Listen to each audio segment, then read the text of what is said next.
Oke, Assalamualaikum warahmatullahi wabarakatuh.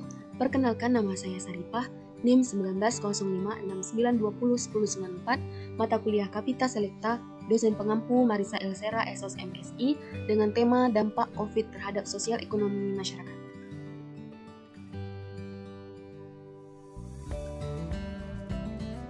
Oke, saya akan menjelaskan apa itu COVID-19.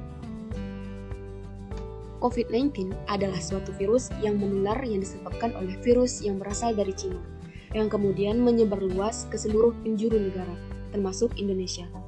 Virus ini adalah salah satu virus yang sangat berbahaya sepanjang masa dan mendunia. Dampak yang didapatkan begitu banyak seperti kematian, bahkan berdampak pada kehidupan sosial ekonomi masyarakat, yang dimana dengan adanya suatu virus tersebut, pemerintah memberikan suatu kebijakan terbaru mengenai tata tertib protokol kesehatan. Salah satunya, pembatasan interaksi masyarakat, yang membuat dunia perekonomian menurun karena keterbatasan tersebut. Kemudian, bagaimana pandangan secara sosiologi?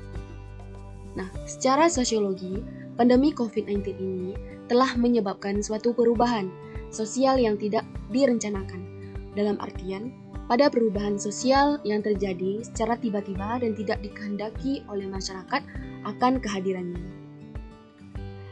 Lalu, masyarakat yang tidak siap dalam menghadapi pandemi tersebut akan mengalami suatu disorganisasi sosial di segala aspek kehidupan masyarakat tersebut.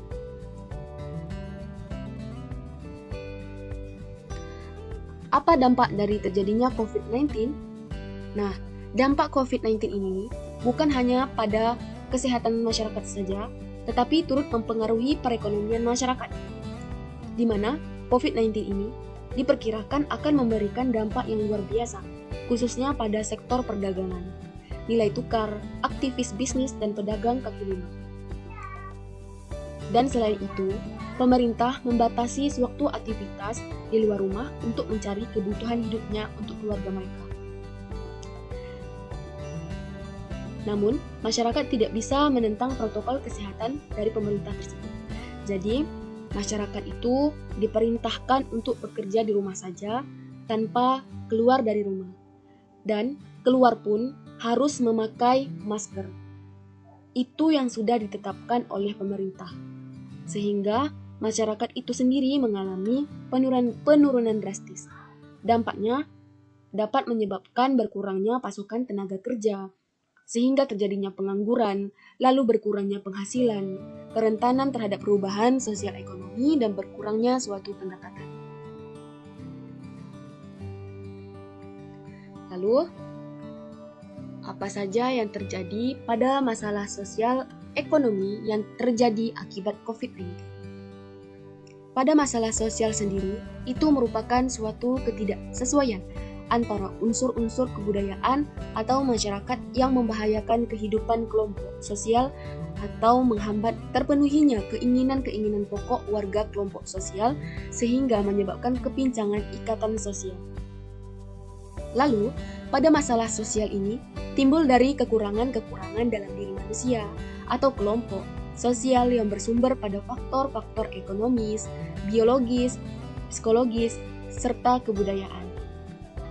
Lalu, semakin hari, permasalahan sosial ekonomi ini yang ditimbulkan akibat COVID-19 semakin terlihat nyata bagi masyarakat. Nah, di sini sudah dijelaskan dan diterangkan serta ditulis pada masalah-masalah sosial ekonomi yang terjadi akibat COVID-19. Yang pertama itu kelangkaan barang. Jadi, pada kelangkaan barang ini, sejak jumlah korban COVID-19 terus meningkat di Indonesia, kematian gara-gara COVID-19 ini sudah meningkat. Beberapa barang ini menjadi langka di pasaran. Lalu, tidak hanya langka, namun barang tersebut dijual berkali-kali lipat dari harga semula sebelum adanya kasus corona di Indonesia. Beberapa barang yang menjadi langka seperti masker, hand sanitizer, cairan pembunuh kuman, dan APD. Pada barang-barang tersebut ini dijual dengan harga yang jauh lebih mahal dibandingkan harga semula. Padahal ini, sesuai dengan hukum ekonomi, di mana ketika permintaan meningkat namun barang semakin menipis, maka harga akan semakin meningkat, bahkan masyarakat dengan kondisi ekonomi menengah ke atas akan cenderung memborong barang-barang tersebut, sehingga adanya penumpukan barang, namun bagi masyarakat menengah ke bawah justru tidak bisa mendapatkannya karena harganya terlalu tinggi. Bukan hanya terjadi pada alat-alat pelindung diri saja, masyarakat juga sangat berbondong-bondong membeli barang-barang kebutuhan pokok dengan jumlah yang sangat banyak, seiring dengan adanya isu lockdown di Indonesia. Kemudian yang kedua adanya disorganisasi dan disfungsi sosial. Nah, pada disorganisasi dan disfungsi sosial ini, pada kasus COVID-19 ini, bukan hanya menyebabkan disorganisasi sosial saja, namun juga menyebabkan disfungsi sosial. Disfungsi sosial ini terjadi ketika seseorang tidak mampu menjalankan fungsi sosialnya yang sesuai dengan status sosial akibat rasa takut terhadap COVID-19.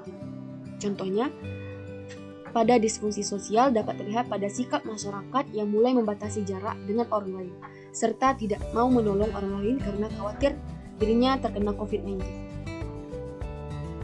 Pada disfungsi sosial ini membuat individu justru mengalami gangguan pada kesehatannya. Dalam perspektif sosiologi kesehatan, seseorang disebut sehat jika kondisi fisik, mental, spiritual, maupun sosial dapat membuat individu tersebut menjalankan fungsi sosialnya. Kemudian yang ketiga adanya tindakan kriminal. Pada masalah tindakan kriminal ini, pada COVID-19 ini juga sangat dikhawatirkan berdampak pada peningkatan tingkatan kriminal. Tingkatan kriminal yang dilakukan bisa beragam seperti pencurian alat pelindung diri yang tengah langka saat ini, pembuatan hand sanitizer atau disinfektan palsu yang justru membahayakan kesehatan. Nah, sudah seringkali kita dengar dan kita lihat penipuan harga bahan pokok dan lain-lain itu sudah sangat familiar sekali. Kemudian, pada tindakan kriminal ini lebih besar lainnya seperti perampokan, pembunuhan, penjaraan mungkin bisa saja terjadi jika situasi semakin tidak terkendali. Kemudian adanya melemahnya sektor pariwisata. Nah, pada sektor pariwisata ini merupakan salah satu sektor yang berkontribusi besar bagi pendapatan daerah maupun bagi peningkatan lapangan kerja bagi masyarakat. Dengan ditutupnya berbagai tempat wisata, otomatis akan mempengaruhi pada pendapatan mereka.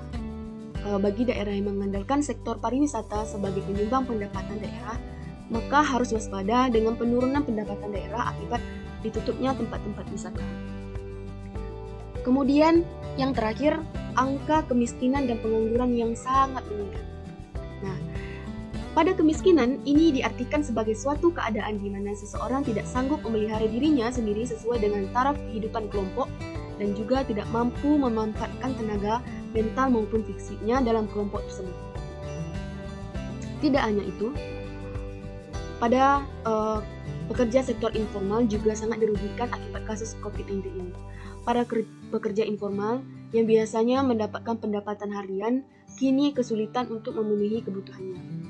Mereka adalah seperti pekerja warung, toko kecil, pedagangan asongan, pedagang di pasar, pengendara ojek online, hingga pekerjaan lain yang menggantungkan hidup dari pendapatan harian termasuk dari pusat-pusat pembelanjaan. Lalu hal ini tentu saja menyebabkan angka kemiskinan dan pengangguran di Indonesia sangat meningkat. Pada pengendalian penanganan pandemi ini berlangsung sangat lama, periode pembatasan dan penurunan mobilitas orang akan semakin panjang. Akibatnya apa?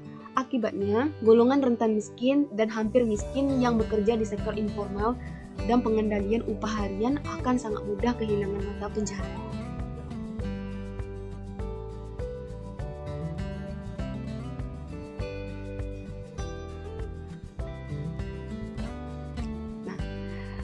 Dengan berbagai masalah sosial ekonomi tersebut, pemerintah Indonesia berupaya untuk memulihkan kondisi, salah satunya dengan memberikan insentif sebagai stimulus bagi masyarakat. Pada aliran bantuan yang disalurkan melalui program-program pemerintah, seperti program Keluarga Harapan, Kredit Usaha Rakyat, Kredit Ultra Mikro, dan Kartu Sembako. Nah, pada hal ini karena kesejahteraan sosial bukan hanya menyangkut pemenuhan kebutuhan ekonomi, namun juga kebutuhan sosial dan psikologis berupa ketenangan dan keamanan bagi masyarakat. Salah satunya dengan terus membatasi informasi tidak benar yang dapat meresahkan masyarakat dan memberikan informasi yang dapat memberikan semangat energi positif bagi masyarakat.